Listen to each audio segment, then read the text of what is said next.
St. Ninja here. We're going to talk about a question I've been receiving a lot lately, and it's from our new newsletter. People are diving in, and because we asked them to ask questions that I could answer, and it's about how to buy a house. How to buy a house. And this is a great question to ask because, and I'd love to hear your thoughts real quick. If you are interested in buying your first ever home, just type first. If you're looking to buy a new home, hit new. And then I'm just curious how many people want to buy rentals, right? So type rentals. And the reason why I want to sort of get a feel for who clicks on this title, because I want to answer this specific question and make sure that I'm answering it correctly. So first off, buying a home is awesome. I think it's amazing. I think barring HOAs, there's a lot of freedom. Homeowners associations, I'm referring to. I think it's important that everybody owns a home because it keeps the government at bay. It keeps big corporations at bay.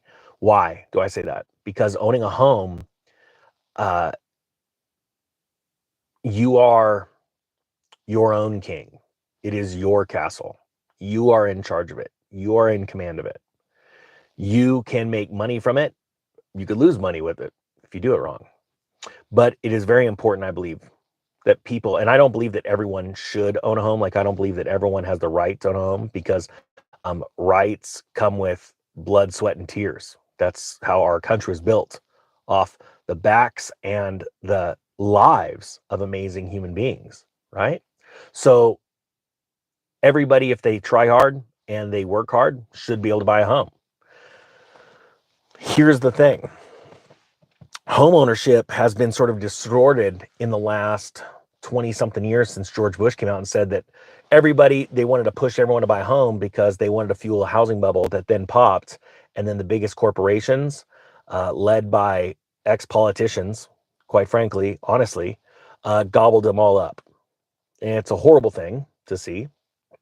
And we saw percentages of home ownership drop actually pretty significantly after the Great Recession. And I want to change that. I want to flip that on its head. And I want during this next real estate crash for more and more people that do not to own a home, but you have to do it right. So what we need to do is a couple different things. We need to change the way you perceive home ownership. And that is, and I saw this when I was a real estate agent, and I was the worst real estate agent ever. People get so emotional when buying a home. A home should not be an emotional thing, but it should be an exciting thing. I know that sounds crazy, but we're going to take the uh the emotion out of buying a home, and it's numbers. I see all of the people that I saw that lost their homes in 2008, very few of them lost it due to not like a direct job, like losing their job. What they I saw were people that were so over leveraged, so overextended that their income changed or was tweaked a little bit, and they were so on the edge, even when they're fully employed, having gainful employment, on the edge of losing it. All right, because it's one thing to have a house payment; it's another thing to have a car payment, student loan payment, credit card payments, things like that. Then I saw people, I'm not joking, have a refrigerator payment. And I don't care who you are if you think that getting a 0% financing deal on a fridge is good and you've got that $1,000 in the bank, like I could pay it off anytime. Yeah, just go down and pay cash for it. And this is why. Because when you have that attitude, well, I've got the money and I've got all this debt, when something gets triggered during an economic crash and all of a sudden you got to use that $1,000 and you forget, you're like, I had to use it for something else. Well, guess what? You still got that payment. And so I saw a lot of people lose that home. When in this market, there are a lot of people in fear because they're like, homes are too expensive. So this is what you do, just like everyone else. And this is what causes a real estate crash. You don't buy. Like, it's too expensive. I see people that are getting into homes right now that cannot afford it. And they are being told by mortgage people, don't worry, you could refi soon. The Fed's going to lower rates. You tell that to people, and you're going to have a deluge of people diving out of the market or not able to pay their payments because the interest rates were too high for too long. We see when real estate crashes or stocks crash, it only crashes because of one thing: people stop buying. That's it. I know it sounds crazy, but that's it. When volume dries up, when transactions dry up, everything falls. Because you want to know why? On the flip side of that transaction, when you aren't dealing with the buyers, you always have people that want to sell things. And when it comes to real estate, people die, people move, jobs change, or they just want to get out of California or New York because they're nutball. Sorry. I know how it feels. Type 4 if California nutball. I'm just curious to see what everyone thinks. Even if you live there, trust me, I lived there and I know what it was like. All right. My point being is this. When you're looking to buy a home, if you have to buy a home right now, you should always buy a home where if you put the minimum down and you get a 30-year fixed mortgage, that is advice. Don't mess with an adjustable rate mortgage. Get a 30-year fixed. Look at all the fours. My point being is your payment with everything included, principal, interest, taxes, and insurance, all four of those lumped together, that payment should be the same or less than you would be renting for. That's the number one rule. Numero uno. Do not buy a house because the paint looks really cool. You can do a lot with some spare time and a gallon of paint from Home Depot on your own. Just buy a fixer. Build that equity. It's number two. Build the equity yourself through sweat and tears, and you're going to learn a lot of things. And I know there's a lot of people around with a paintbrush and two left hands, and I've seen those paint jobs before, and well, man, this is just called practice. You're just going to have to practice a little more. So that's number two. Number three, you want to make sure that your job is secure, and if it isn't, well, if you can honestly look me in the eye and go, my job ain't secure, you shouldn't be buying a house. So you say your job's secure, but even if for some reason you lose your job, how hard would it be to get another job and replace that money?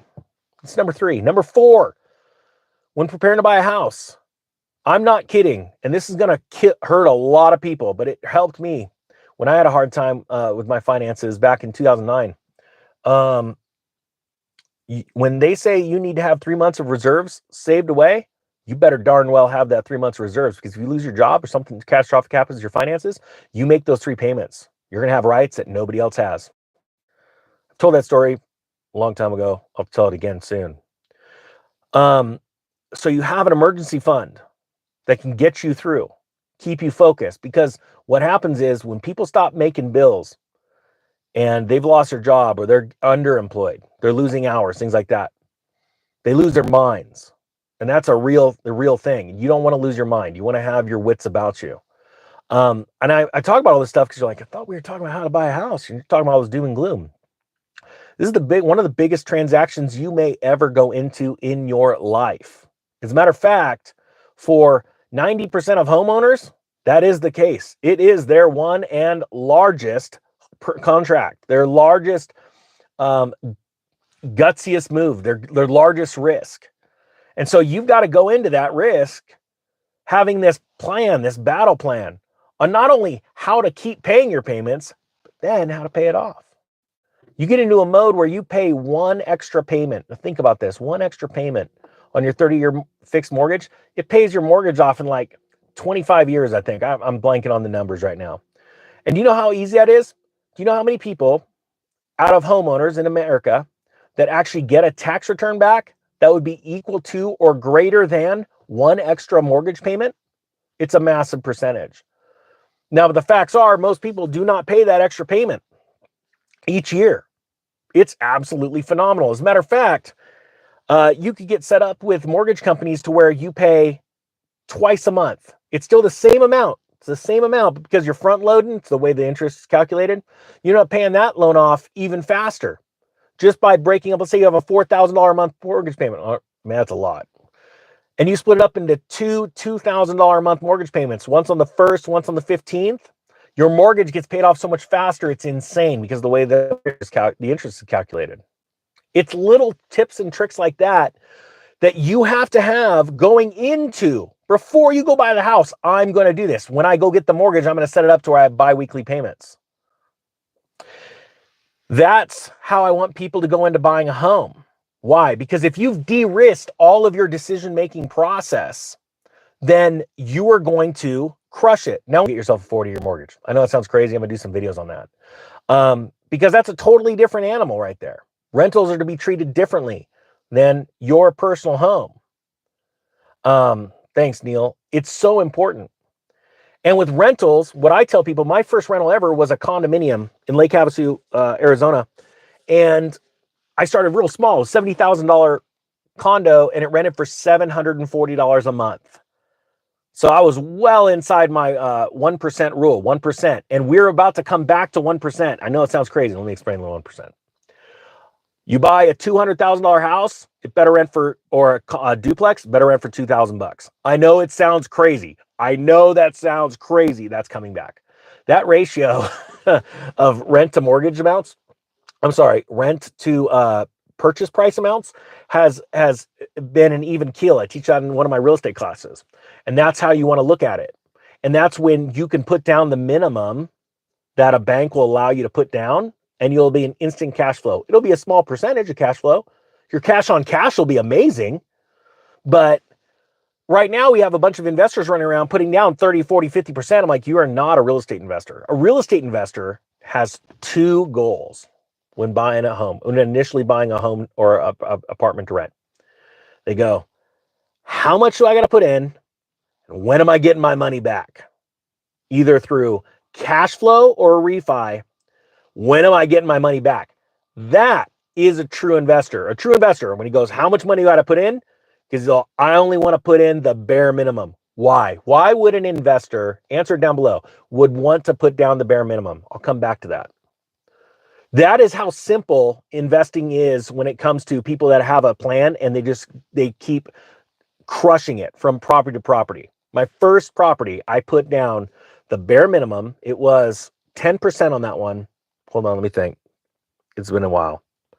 On the condo in Havasu, 70 grand, I put down 10%. I did an 80-10-10, which was an 80% first note, a 10% second note, and the last 10% was my down payment. Okay. I already forgot my question. Think about it. Think about it. I already forgot what I was going to say. But that's the two things that investors should be thinking about. How much am I putting in? When am I getting my money back? Oh, that's why. Sorry. Why would an investor want to put down the bare minimum? This is why. Because every one of us has a certain amount of money. It's like a pile. Or maybe it's not that much of a pile. Get a pile. Keep saving. My point being is that you got so much money. That means if I've got to take a little bit, put into this house, I want more to put into more homes. I want to buy as many homes as possible. Because if you're buying on the right time of an economic cycle or a real estate cycle, and you're buying on the downward slide as properties go down, I know it sounds crazy because you're like, why would I buy when properties are going down? There's a reason. Because as properties are going down, interest rates are going down, you're buying and then you're refinancing. At lower rates, your cash flow is becoming even better. Your payment is lowering, which frees up more cash for you. And you've got to think about that when you're just buying a home for yourself and you refinance. That's extra cash flow. Cash flow is money that comes in. I don't care if it comes from a job or if it comes from real estate or if it comes from a side hustle. That's cash flow. And when you can hold on to that cash flow by lowering your bills, you are increasing your cash flow, the amount you get to keep, right? So as you come down, I want to buy as many homes as possible because on the upswing, when the public goes, oh, my credit's good, I could buy a new house again after just losing it a few years later. Or, oh, maybe real estate is a good thing. Oh, it's cheaper to buy a home and pay that payment than a rent payment, all that kind of stuff. Then you don't want one rental, you want 20 rentals. Because then as the properties go up, you sell it all back to the public, you make a killing. So I did in 2005, 2006. And so now by the end of 2006 or mid 2006, when my last property went, I only made $3,000 on it because I couldn't sell it because inventory was exploding all around me and I was competing with everyone. So I had to slash my prices to get rid of it. And I am so glad I did. That $3,000 became very, very valuable later on. But it's all perception. And so when you're thinking about buying a house, you need to sit back and go, I need to de-risk my entire thought process. My whole life, my monthly budget. I got to de-risk how I'm going to approach buying a house. When you do that, and then you've got multiple ways, a plan in your head, how I'm going to make money 4 or 5 different ways from this real estate transaction. Even if everything goes to crap and the property goes below what I paid for it, and I can still make my payment, I'm still going to make money this, and this way. You're going to crush it. And that's where most people fail. They don't have a plan. So if they fail to plan, they fail to succeed. Those are the plan. can just absolutely dominate it. When I bought my home in '05, my last the last home before that crash, I told my wife I was going to drop by 50%. I said it's okay because I'm going to be happy here for 10 years. If I got to wait this thing out, we lived there for 12. And I said, this property is so big, I'm gonna be able to make money a handful of different ways. And so I did. I sold palm trees and was making 50 grand a year. Then I was selling tractors, making 100 grand a year. You know, that property made me money. Every once in a while, I'd buy a trailer, I'd store it there, then I'd flip it and sell it, and I was making money. You know, each month I was making sometimes 10 times my mortgage amount. No, even more than that. Holy cow! There was amazing times, and I was able to chunk that down and buy things cash, pay off debt, build wealth, right? And I couldn't have done that if I was living in a condominium or a house that didn't have a piece of property. That's the way I made money. Some people make money different ways from a property. And so those are the kinds of things that you need to think about. And then when tragedy strikes, the economy turns down, which it's already turning down, but it's hard for most people to see because we're going into a hyperinflation because we're printing $1 trillion every 100 days. They're going, everything's going up. Like, yeah, but don't worry. Everyone's getting poorer because there's more money going out the window. Who's been to McDonald's lately and see how much a Big Mac costs? So you have less money and then it all collapses. Hyperinflation's, it's weird. People are like, oh, it's going to go up forever. Like, do you realize what hyperinflation like this? No, everyone's about to be broke and the whole thing's going to collapse. So that's why we want to be ready for that. So there's nothing wrong with buying a house right now. Just know it's going to go down in value. Interest rates are going to keep going up.